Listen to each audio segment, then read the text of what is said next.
I was writing at night in the round penned, and just I always used to go up after work just to get like a relief, just to debrief my day and everything like that. And so we were riding at night, and he saw something walk across that scared him. And so he freaked out, and I flew off. They're so smart. They know exactly what to do. And he did that. And that one I was like way less painful and like not as bad as the first one. Everyone's situation is different. But the biggest thing I can say is writing it down and making it plain. That's the one thing that we all can do, because the Bible literally tells us to do that. You write it down, you make it plain.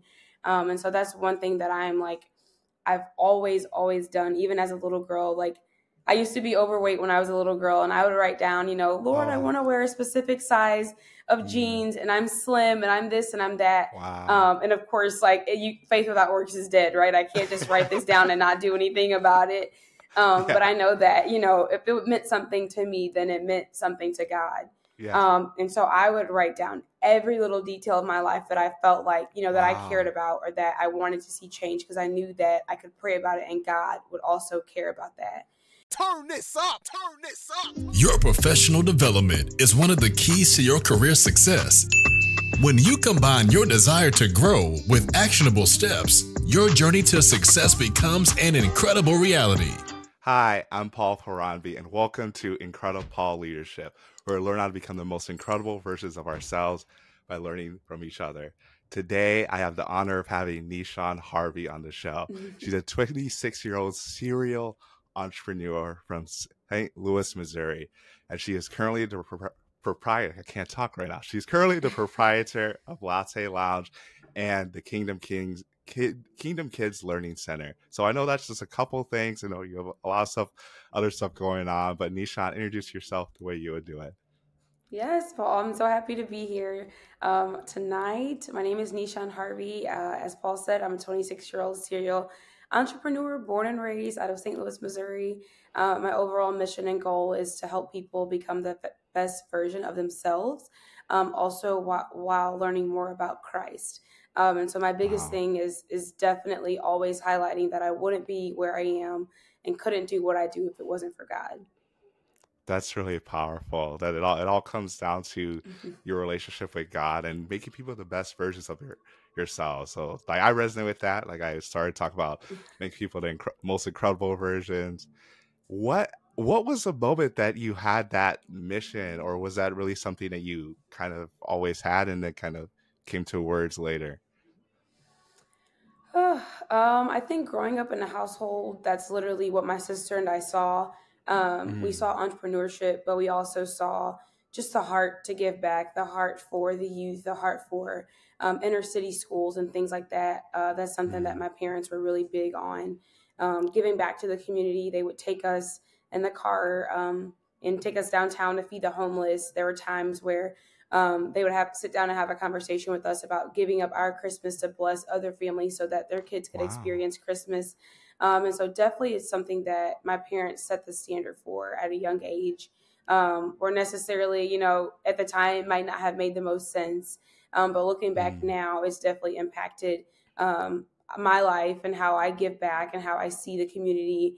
It makes me just want to be kind to people, because you never know what someone is going through. And so just being raised up in a Christian household, and also a household that had so many other factors that contributed to who I am today, to my character, to the adult that I've become. So definitely, I can't thank my parents enough just for setting the standard at a young age for me. That is incredible. Just the fact that from what you mentioned, just growing up in that environment, but that you kept with it too, because I know plenty of people grow up in Christian households, Christian environments, and it's not always seen in them later on, but that resonated with you. And even the fact what you mentioned, that stuck out to me about giving up your Christmas for like someone else's Christmas. Like, talk me more about that. I don't hear that very often. Yeah, growing up, we did it quite like a handful of times. There were times where they would either know families around us that were in need, or they would get on Facebook and say, hey, does anybody know of a family in need? And they would sit down with us and have those conversations, hey, you guys are blessed. You don't need for anything. So we're going to, take this year's Christmas, the funds that we would have spent on you all and bless another family. And so we had the opportunity to go shopping with our parents, pick out the items from the other kids' wish list, and actually take the gifts with our parents. And so when you realize how blessed you are, even as a little girl, watching, someone else's face light up for the smallest thing, something that, you've had and you probably have thrown in the back of the closet, but watching their reaction to something that just means so much to them, to know that like someone cares, and, maybe their parents couldn't afford this specific thing. And so that definitely touched our heart. And so growing up, we're more willing, like I said, to give back now and to give up our Christmas and things like that. My family, to this day, we still look for families to adopt for Christmas, even though we still do Christmas for ourselves. Just to, again, show that care and support to others, to let them know that, like, hey, we're here, we see you, God sees you, more importantly, and we just want to be a vessel for his kingdom. Yes, being a vessel, showing the heart of God. That's so powerful that you and your family have been able to do that and still are doing that. It's not as common anymore for people to continue to give back. I know, like, the world is just becoming more and more selfish, but you and your family being intentional about doing that is absolutely phenomenal. Thank you. Yeah. So I want to talk about at least one of your businesses kind of goes along with the Christmas theme, but I know you have the I Am dolls that are relatively new. I know that was something that people could have purchased for Christmas this past year. So talk to me about how that even happened, because you talked about the Latte Lounge and like the Kingdom's Kids Learning Center, and then now you have a doll line as well. Yeah, so in 2017, it was the same year that I dropped out of college. I went to UMSL for a year for special education, and after the first semester, I was like, no, this is not it. I've done this for 13 years, this whole learning thing, like, it's not for me. Like, K through 12 was enough.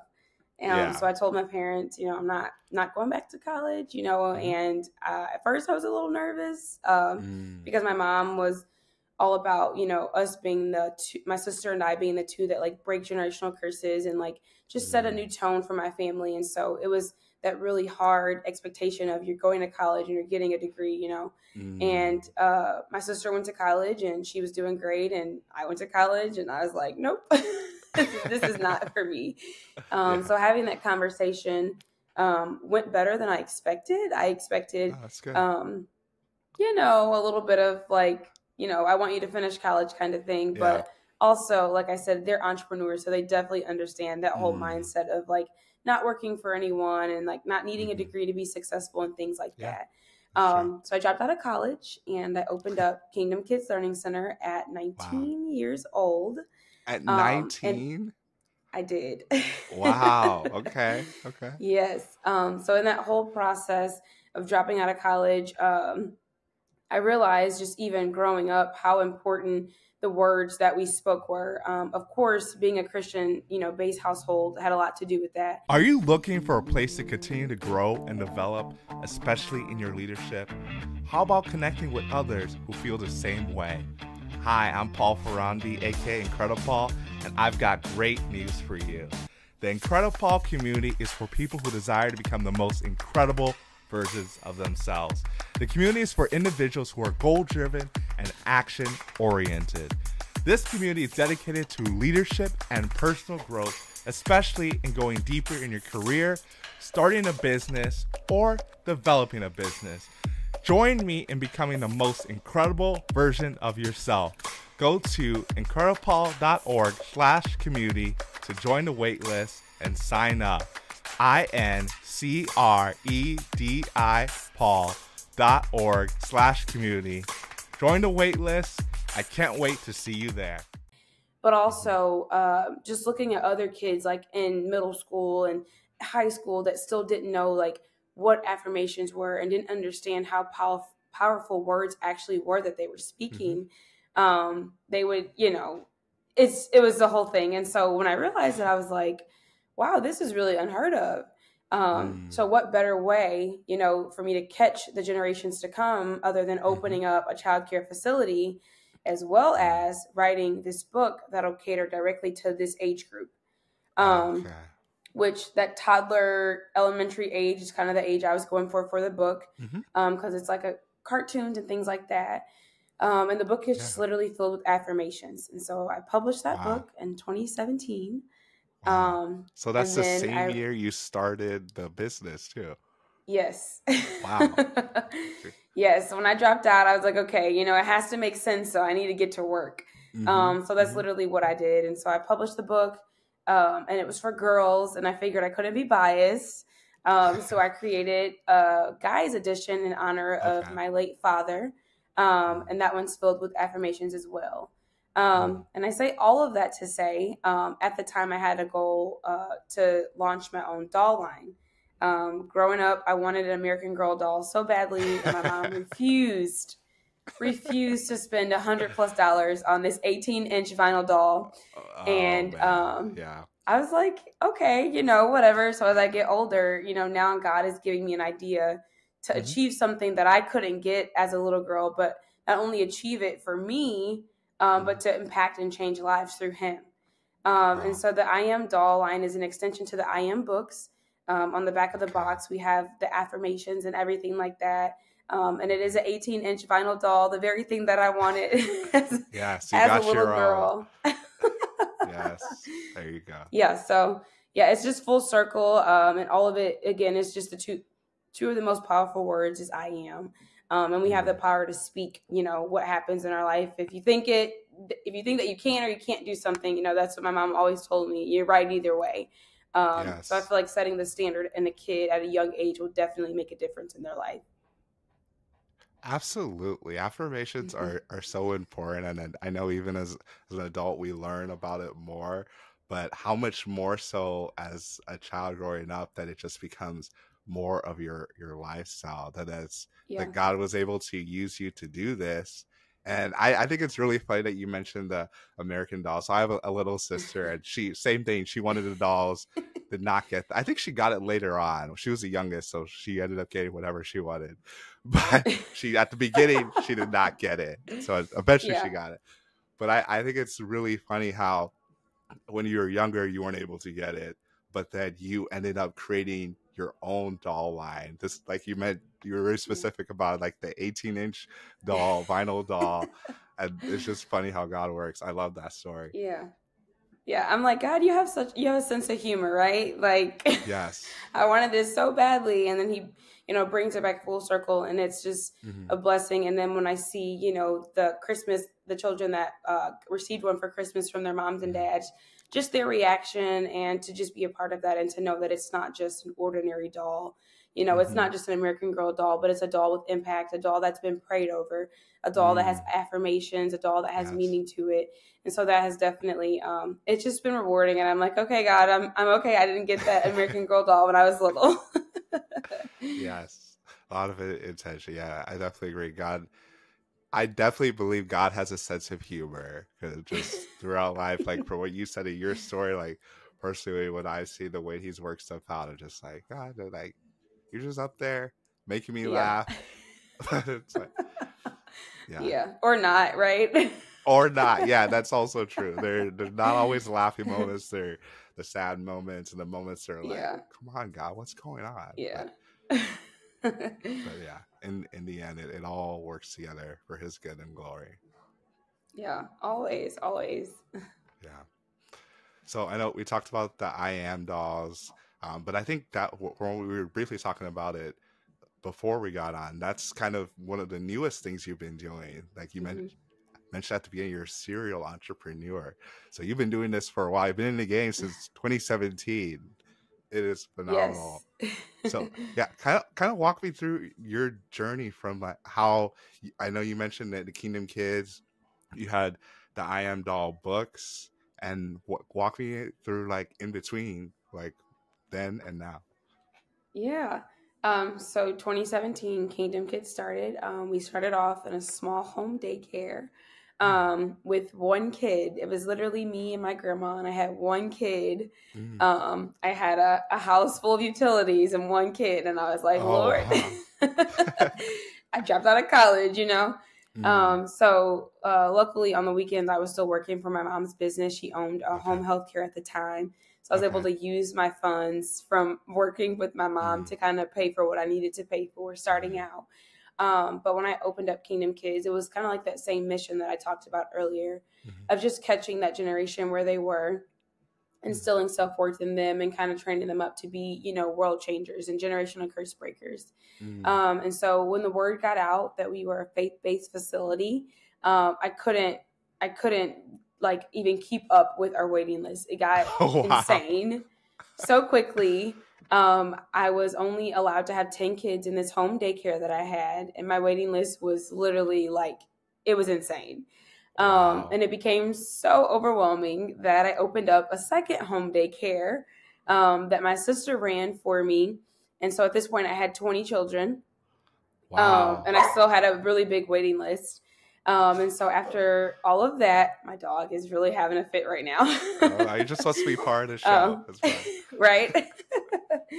And so 2 years of being in the home daycare, I just realized it just was not enough space anymore.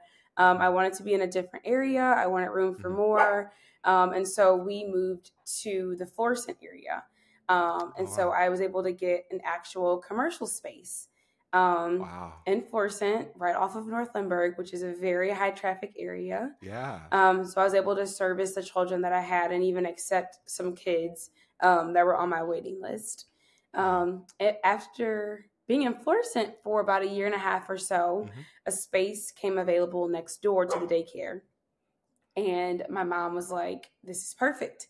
Because in one of the years that I was praying and fasting and doing my goals, I wrote down that I wanted to open up a Christian coffee shop. Always had a love for coffee. I lost my dad when I was 14 years old and suffered from bad migraines and depression. Starbucks was my safe place. Caramel macchiatos, triple shots, 2 times a day. It was horrible. It was crazy. And so I just spent so much time and money there. But I realized that if I'm going to be spending so much time in a place, you know, I want it to actually be feeding me spiritually, to be feeding my soul, to be feeding me mentally, not just subsiding the pain that I have mentally right now. And so I wrote down, you know, Christian coffee shop, don't know how, don't know when, this sounds insane, but you know, God, you can do it. Yeah. So the space became available. And my mom was like, this is perfect. It was 650 square feet, super small. She's like, this is great to get your feet wet. You know, you can kind of try it out, see how things go. Yeah. And so in my nervousness and my scariness, I signed the lease. And it was right before COVID. Oh my goodness. No. Yep. Like literally months before COVID. So the contractors are working and they're like, oh, it'll be, you know, 6 months or less. So that's including plumbing, electrical, build out. Like you'll be totally ready to open up. And then COVID-19 happened. My 6 month lease my 6 month build out process turned into 14 months. More than double? Yeah. Oh, so a year and 2 months. Yeah. So what were you thinking through all of this? Like, I would be freaking out. Was I freaking out? I was crying probably every day, complaining, whining, wanting to quit. Like I would tell my family every night, like, I just want to leave. And they were like, first of all, you're in a lease, so you're not going anywhere. Like, second of all, you're here now, you know, so lots of encouragement from them, lots of them like getting me back down to like earth because I was like way in my head. Yeah. So it was very frustrating, very discouraging. And whenever I realized like, hey, there's nothing you can do, you know, you're here now, here now, you're in this lease, you got to see it through. And so I opened up November of 2020. Okay. And that was also very scary because COVID was still a thing. Yeah. And people were still not coming out. So I had spent, you know, tens and thousands of dollars trying to get this place open. And so at this point, I'm on a hope and a prayer that I'm going to get all of this money back. Yeah. Or even some of it at this point. Yeah, right. And it was very slow, very, very slow at first. And then I was taking a social media fast because I was like, Lord, I need you to bless this coffee. I need you to bless this coffee shop. Yes. And my sister sent me a post of a latte flight. And she's like, the person was from St. Louis, and they were like, hey, I don't want to drive an hour and a half, 2 hours away to get this. Can someone in St. Louis please create this flight? Wow. And I was like, ding, God was like, here you go. He used my sister. Wow. And she sent me that post. I contacted my family friend immediately. She's like, does woodworking and things. And I was like, hey, I want these engraved like boards with like 5 little slots for the cups in them, and room for us to chalk paint so we can label the drinks. And like, we're going to actually do this thing. Yes. And it was insane. Like, that's like, I don't even know how to describe it. It was insane. Yes. I didn't have space. I had 650 square feet, remember? Yeah. It was insane. Like the line was out the door. I had people traveling from Alaska, from Kansas City, Chicago. Alaska? Literally all over the world. It was insane. She came in, she showed us her ID, and she was like, I came all the way from Alaska just to try this flight. It was insane. Wow. It was insane. So she flew in and she met some friends, and it was just absolutely insane. And God, like, his hand was just all over it. And so that happened, and it became entirely too small for the traffic that we had. So my stepdad always wanted to have a restaurant, and I had the coffee. Latte Lounge had like made a name for itself at that point. And so we moved into a space 9 times bigger downtown St. Louis. Yes. And that also has been very insane. It's been crazy busy down there. But such a blessing. We've never, ever been in the restaurant industry before. So it's definitely like, hey, let's just see how this goes kind of project. Yeah. Absolutely not. Wow. Yeah. So definitely not, like, I told my dad all the time, I'm like, this is not a business that I would jump into next time. Like, it's just such hard work. But now, so that was after a year of being open at Florissant that we were able to expand downtown. So downtown has been open for 2 years now. And it's just been a huge, huge blessing. We have like the swings at the coffee bar downtown and things like that for people to enjoy their split cups and latte flights. And it's just amazing to see, the work, the hand of God just over our businesses. Because we always say, this is not just a business, this is ministry. And so to see the very thing that, the enemy meant for evil, me losing my father, God turned that all around for good. And so now I'm able to provide this safe place for people that is not just a coffee shop, but a place of hope, a place where people can come in and feel peace, can receive prayer if they need it, can have a therapy session if they need it, whatever they need. And our latest project was my family and I purchased a building in downtown Ferguson, formerly known as the Savoy. A lot of people are very familiar with the space. I had my Dare Dance there when I was in high school, and it's just like a really known place. But able to actually own our own space now. And so we operate our event space out of there, as well as Grab and Go Latte Lounge location number 3. So very, very busy. Man. Yes. Very busy, but God is just so good. And the midst and the process of all of that, I've been able to, like I said earlier, author 2 books and then release my doll line and still make a difference in these other areas of my life, but also maximize my space. And so it's not just coffee, but I'm able to sell merch, sell my books and sell dolls and reach people in different ways. And so it's just been like mind blowing just to sit back and watch everything that God has done. And I think sometimes we're actually working in it. So we have to like step back and be like, wow, like God, like he's so real and he did it for me. He can do it for you is what I tell people all the time. I'm like, he is no respecter of person. He'll do it for you too. But it's just important, when you surrender and lay down your life and have God to just have his way, just to see what he can do is just mind blowing. It is mind blowing. And even what you said, like even from the very beginning, you said a lot of it came from when you had lost your father, your experienced a lot of migraines and headaches. You turned to caffeine to help, and that helped. You fell in love with it. And then all of this came from what was that it was definitely a bad thing, something that was hurt, but God was able to use that, and you were able to walk in it. And that is absolutely incredible. Are you wondering what's next? Has everything you tried failed? Or maybe you just feel stuck? Then coaching might be right for you. The coaching relationship is a relationship totally centered on you. If you're tired of running on the hamster wheel of life and want to start to see results, reach out to IncrediPaul for help. So what are you waiting for?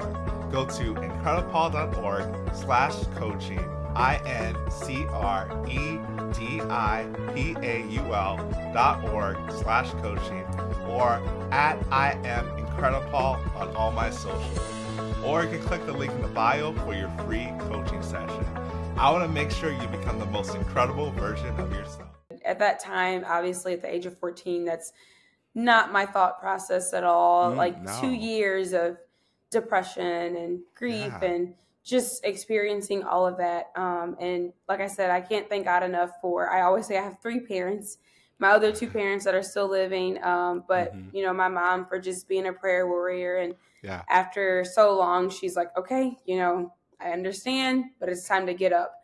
And just pushing me to not stay in that grief, not stay in that sad place, but use my testimony to just encourage someone else. And it's been crazy. And like I said, it didn't make sense then. And now, I still have my days, but I just thank God that he's turned it all around. And now I can use the situation that happened in honor of my father to recognize him versus, being sad and living in grief and things like that. Absolutely. Would you say your mom was the biggest reason why you were able to come out of it? I mean, obviously God helped, but was it with your mom, what she said to you? Absolutely. Absolutely. My mom, obviously, in that time was being strong for my sister and I as well. But I think it was that thing where as a parent, she always says is that she just felt so helpless because she's like, there's nothing I can do or say, in this moment. So she allowed me to experience what I felt. She didn't push me out right away. She allowed me to experience emotions and be sad and miss school and do whatever I needed to do to kind of just deal with my feelings at that time. And so I think, I know for sure, definitely that the whole time my mom was just worrying for me and she was contacting people. We've been at Church on the Rock for forever. And we definitely have some family there. And so they've been through all of this with us growing up. And so just to have, a team of people that are backing you up and praying for you and interceding for you when you can't intercede for yourself was just like the biggest thing. And my mom made sure of it. She definitely made sure that I didn't stay there. I wouldn't be where I am today if it wasn't for her and God, for sure. Yeah, for sure. I know you said mom a couple of times. You want to shout her out? Yeah, shout out to you, Mom. Just for everything, for always believing in us and pushing us to be the best version of ourselves, because she definitely does that. She gives us the wildest ideas, sometimes even to incorporate in our businesses. It's like God just blessed her with this brain that is just so innovative, and she'll just pass that right along to us. And she lets us just freely walk in it. And it's just like, here we are, so definitely thankful for my mom. That is so powerful to have someone like that. Like on the show, talk a lot about mentorship, and it sounds like your mom was a huge mentor for you, because with leadership is hard. Starting a business is hard. Even when you know you're called to do something, that doesn't mean it's going to be easy. And and then having someone like your mom able to help you. You mentioned your mom, you mentioned your family, that we don't go through life by ourselves. Like we need a community. I talk about resilience all the time, that yes, resilience is important, but it's also matters who you surround yourself with.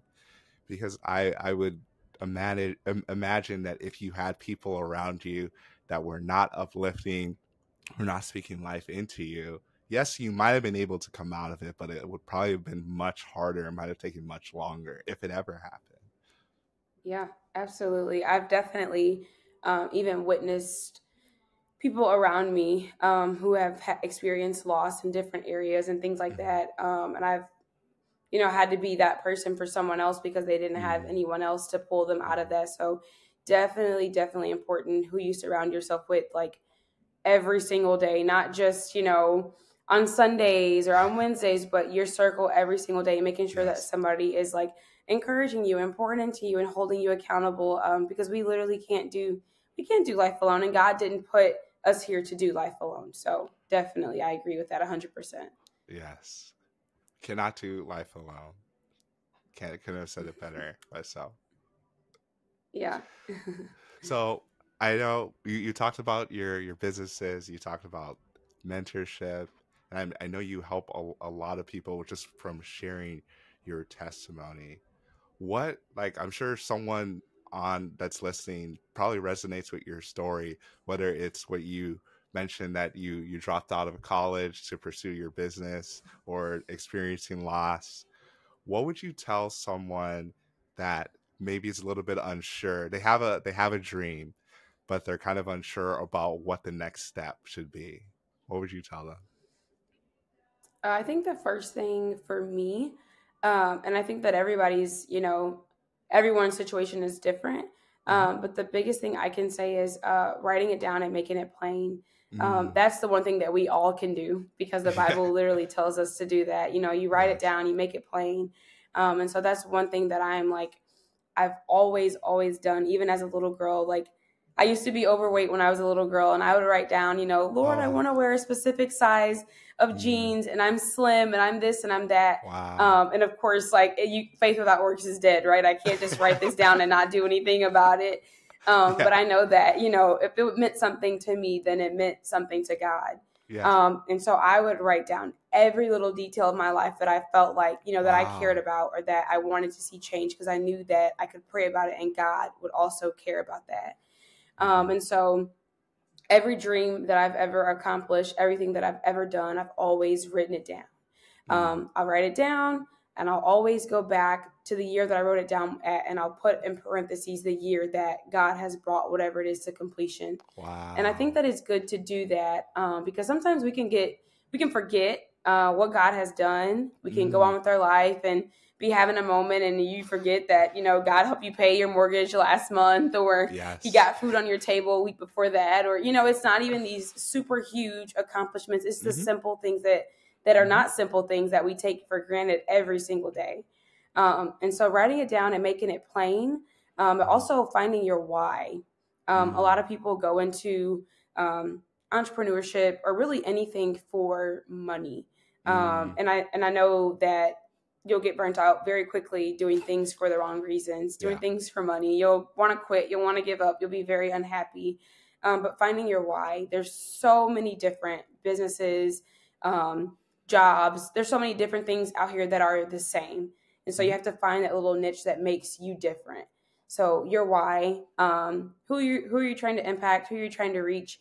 And then what do you want to see come from that? That's the biggest thing that I would recommend. I think writing it down. I keep all of my journals. I have journals from when I was 14, 13 years old. Wow. I would write down, things that I wanted to see God do in my life. And I'm able to even go back still today. It's been years, but it's things that, God is like, I'm not on your time. I'm on my own time. Yeah. And so I can go back and be like, wow, I wrote this down when I was 16 years old or 18 years old, and God saw it to completion. And so writing it down is I can't stress it enough. That's something that I just stand firmly by. And if you're tech savvy, you can put it in your notes. Yes. No, yeah. That's really good advice to write it down. And the journaling piece, that's something I'm honestly trying to work on more this year with journaling. I feel like it's one of those things where I start and stop it. It's funny because I have a journal from that I had from 15 years ago, and I'm able to look back and see some of the stuff I wrote then versus now. And it really is powerful what you mentioned, to look back and see what God has done, and even the feelings and emotions that I have in that moment, and then being able to see what I'm seeing now as well, because it's all about growth and getting Yeah. better and achieving our dreams. But like you mentioned, it's just keeping God at the center and having your why, because you can make money from doing anything. Like there's so many different ways Yeah. people make money that are just random stuff you see online. And like, they make money from doing that. But Yeah. yeah, and I think it really boils down to what you mentioned, that that person was able to discover their why, and that just came out in what they did, and they weren't chasing the money, they were chasing their purpose. Mm-hmm. Yeah, 100%. I've definitely experienced that in my 7 years of entrepreneurship journey, just encountering other entrepreneurs that went into business just, you know, they think that it's cute, entrepreneurship is just so like trendy these days. Oh my And I'm like, goodness. it's definitely not like easy. Like it's harder No. than working a regular job. Yes, it is. But yeah, for that and just for money. And honestly, if anybody knows about entrepreneurship, you're definitely going to take a big loss before you take a gain. And that's with anything that you do, because you have to invest first. So yeah, definitely that. I know a lot of people that, I've encountered that go in it for money, and then they're like, well, I'm unhappy and I want to stop this and start something else, but they're still not including God in the mix, or even, including their why in the mix. And so it's just like I keep jumping from this to this to this to this. And it's like, well, you're never going to be satisfied because you're not, allowing God to be a part of your journey. So definitely. Yes, we all have a God-sized hole in our hearts, and when we try to fill it with other things, it's never going to truly be satisfied. So yeah, that's very powerful. You mentioned that. And so I'm going to switch gears for a second, just because I saw this, because you have been on a lot of different shows and on news and articles, and I am curious about your horse, Cash. Because I saw that, I was like, okay, so she rides horse, and I only saw that on one place. So I just want to switch gears and tell me more about how you even got into horseback riding, and how is Cash doing? Yeah. I'll start by saying I don't have Cash anymore. No. I know, right? Very sad. I sold Cash maybe a year ago now. Okay. With work life, you see what I mean? Entrepreneurship, it was taking way too much of my time. Yeah, fair enough. And so I just couldn't be what I felt like he needed for me in that season. So I had him a little over a year, and it was the best experience ever. I've always loved horses as a little girl. And my mom would take me horseback riding. I went for birthday parties and all kinds of stuff. I would go with friends just for outings and things like that as I got older. But I've just always had a love for horses, so therapeutic just to get on and just ride and enjoy it, as your hair blows in the wind and all the dramatics, right? Just like in the movies, right? Right, like in the movies.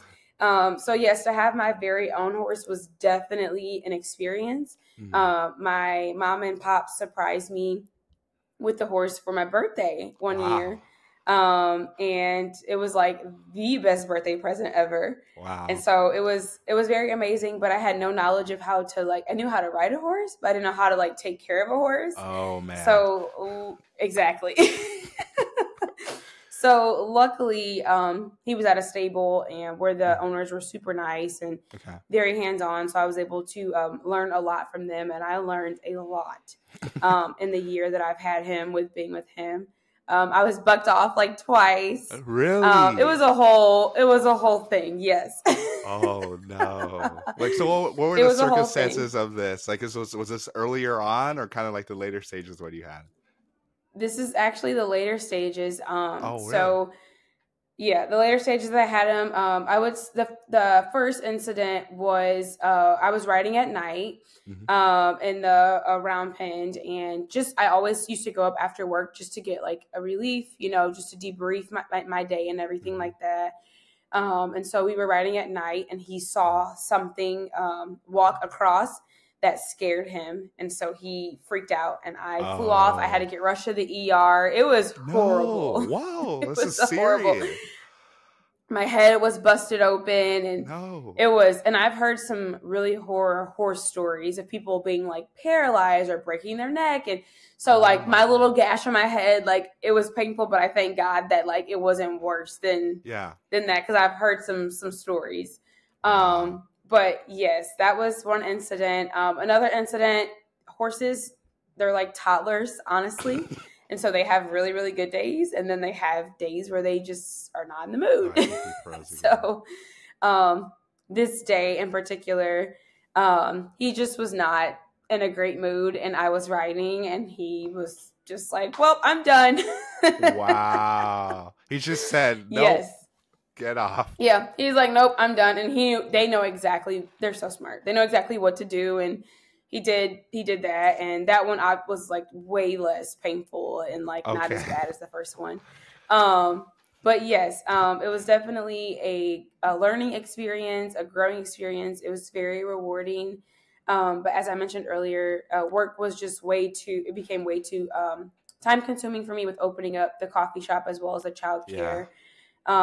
And it was just so much. I didn't have time. In the evenings, I was ready to like go home and not go to the farm every day. Yeah, understand. And I was just like, like he deserves more, someone that can be there for him more and spend more time with him. And, they long for that relationship, and they really get acquainted with you, after so long. And so, yes, it was very, very sad. I cried my eyes out when I sold him. But I do know that, once I'm more established in my businesses and things like that, I definitely will own a horse again. Awesome. Well, thanks for sharing that. Sad to see that Cash is no longer in the picture, right? But looking forward to the future Cash or whatever horse you get. Yes. But yeah, so yeah, I kind of took a tangent, but not really, because I just wanted to understand, because I know you said you're a serial entrepreneur. You started a lot of different businesses. So trying to understand how you are able to balance work and life, or how do you prioritize things? So I wanted to hear a little about what you've done in the past with Cash, and like, what are you doing now, or what do you recommend for people? Because especially as an entrepreneur, I know people say they hate their 9-to-5, but if you hate it, you can quit that, become an entrepreneur, and then just work 24 hours a day. You choose. Yeah, it's like, do you want to work 9-to-5, or do you just want to just never stop working? So it's really up to you to how you're able to balance that. So what have you learned, or what have you been able to do to try and balance things? I know sometimes they're busier than others, but like, how do you do it overall? Yeah. For the childcare facility, obviously it's a little bit easier to like get a break.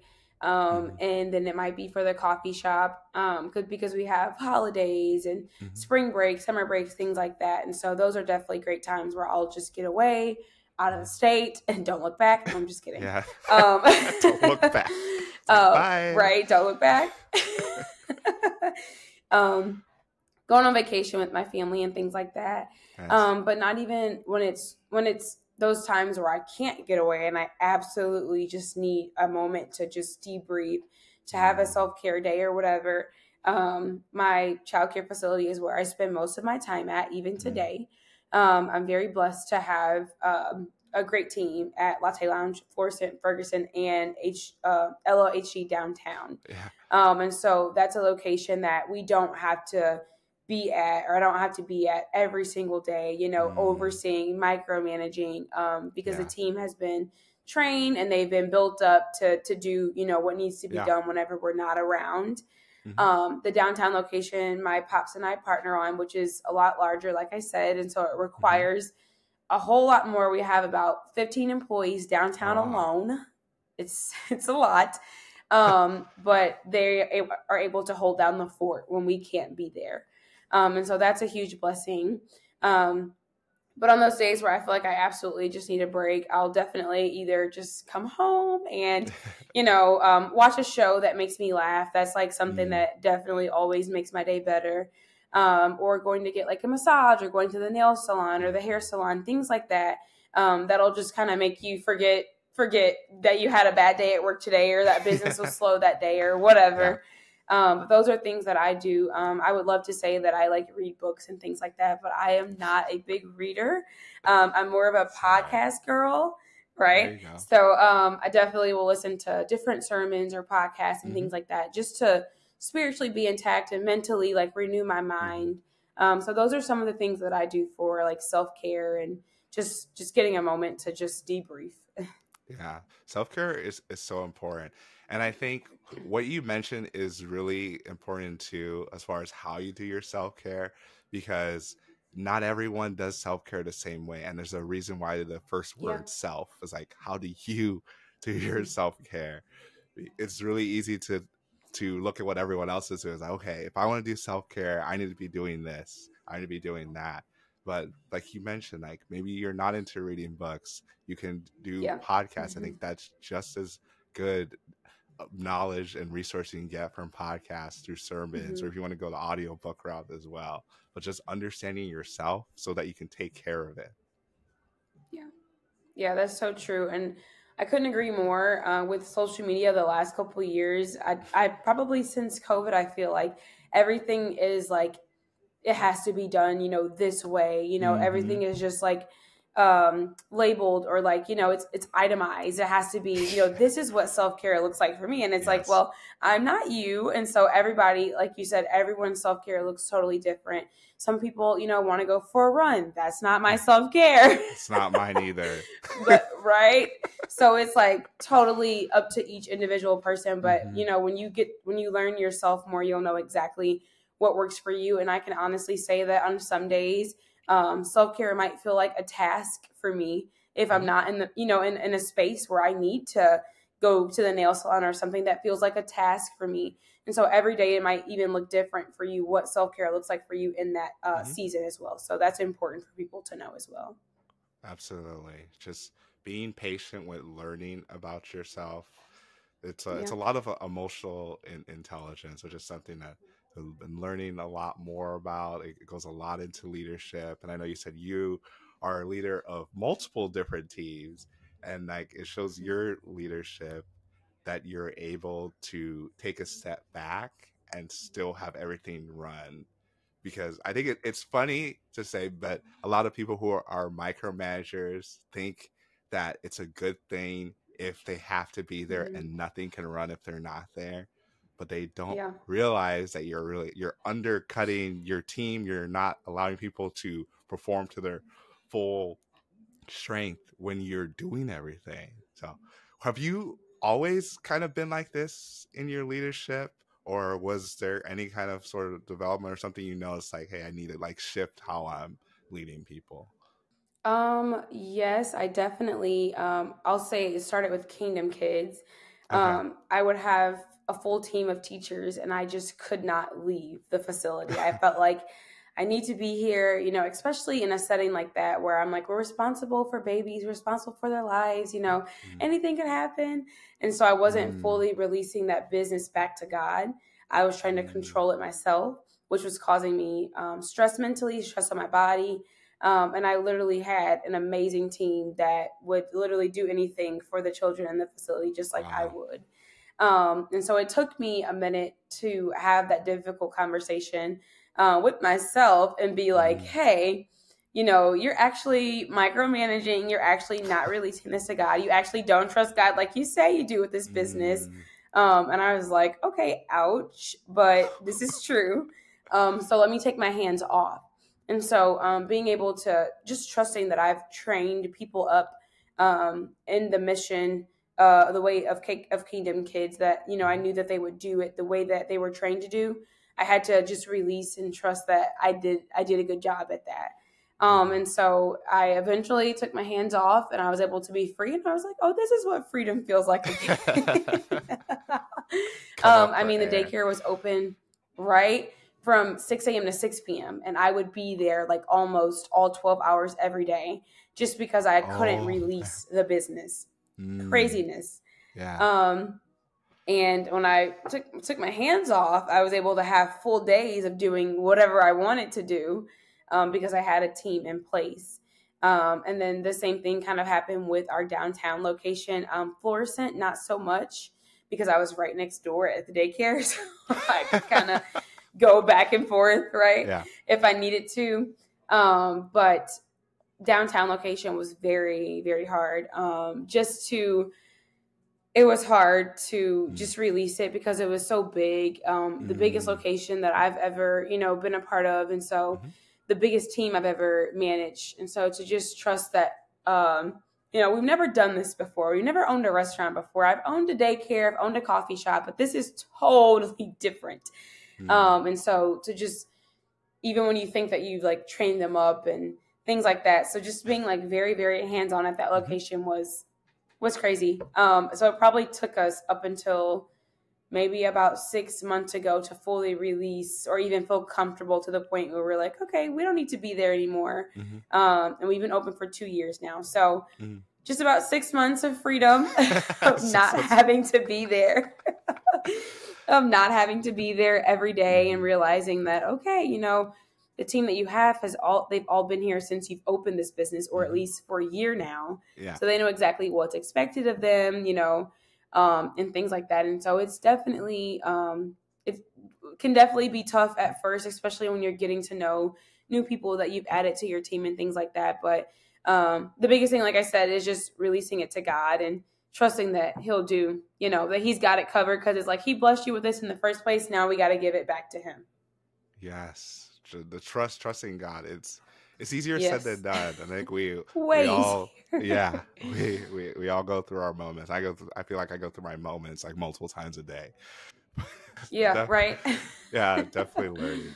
But I think it's also good what you mentioned. Like, even though you feel like it's been like 6 months of freedom, I think understanding when you can actually take a step back is just as important as being hands-on, because you don't want to take a step back too soon, especially you said it's been a couple of years. So just understanding your people, understanding who you can lean on before you take a step back, because there's a thing that's being too laid back of a leader and then things can fall apart.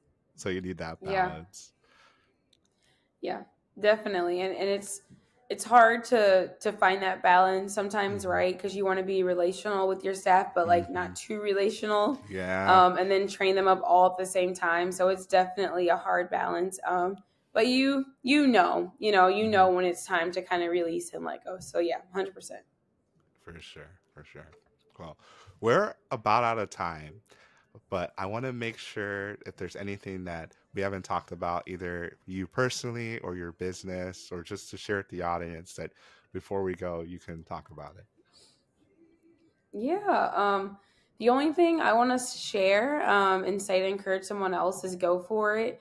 I mentioned earlier, if God could do it for me, he can do it for you too. Yeah. Started at 19, never thought, my life would be going the way that it's been going, but I literally take no credit for any of it. I give God all the glory. So go for it. Make sure you know your why, and write it down and make it plain. That's my biggest takeaway. Yeah. No, I really love your story and how you always bring it back to God and how he's been able to move and how encouraging you are. So it's funny because I reached out to you to be on the show, and you've been doing a lot of things before. And I was thinking about it for a while. It's like, I feel like I should have her on the show. I was like, I don't know if she'd want to do it. Does she have the time? Blah, blah, blah.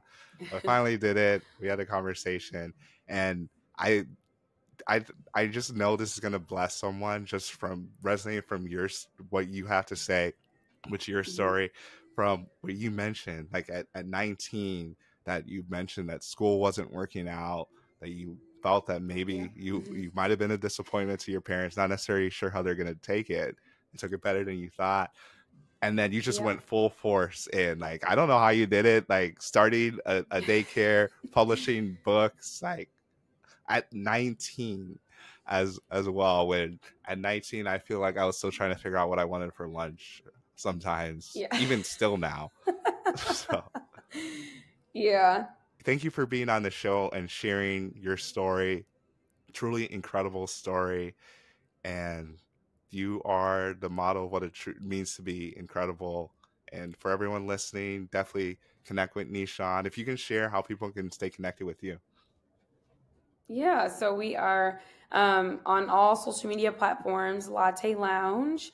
And then my name will be somewhere on here. It's hard to spell and pronounce, you guys. But I'm Nyshaun.h on Instagram. But yes, follow all of our socials for our locations. And yeah, we'd love to see you guys in the cafes one day.